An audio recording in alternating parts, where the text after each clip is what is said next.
Жуық арада Қазақстанда COVID-19-дан 12-ден 18 жасқа дейінгі жасөспірімдерді, жүкті және бала емізіп жүрген әйелдерді вакцинациялау кампаниясы басталады. Pfizer өндірісінің вакцинасының жеткізілуі 8-нен 14 қараша аралығында күтіліп отыр. Елімізге барлығы 4 миллион доза түседі. Олармен 2 миллион адамға екпе егуге болады. Коронавирустан Pfizer'дің препаратымен вакцинациялауды ең үлкен жас өспірімдерден бастайды. 16-дан 18 жасқа дейінгілерді. Кезекті кезеңдерде басқа жас топтағы 15, 14, 13, 12 жастағы жас өспірімдерді кезекпен вакцинациялайды. Бірақ балаларға тек ата-аналарының немесе заңды қамқоршыларының келісімімен екпе салынатын болады.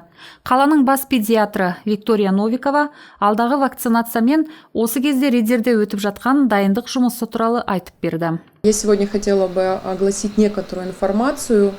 Қайырлы күн, мен бүгін азаматтардың мүдделі сұрақтарына 12 жастан бастап жас өспірімдерді Pfizer вакцинасымен вакцинациялауға қатысты ақпарат айтқым келіп отыр.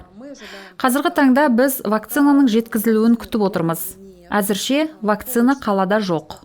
Вакцина қай күні әкелінетінін білмейміз. Әкелінген күні тұрғындарға хабарын береміз.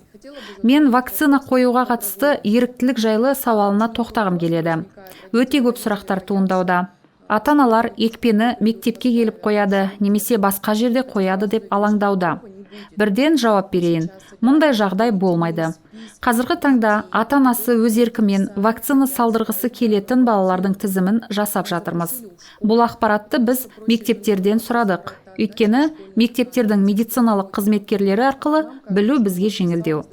Әр мектеп екпе қоятын балалардың тізімін берді. Және екпе салатын балалардың тізімін алдын ала бізден сұрағанда біз осы алған тізімдерді тапсырдық.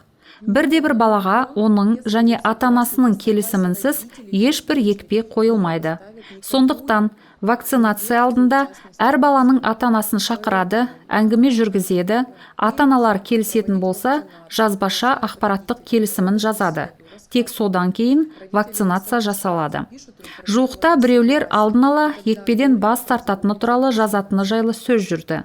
Әрине, ол бас тартуда жазбаша түрде жазылады. Ол сіздің құқыңыз.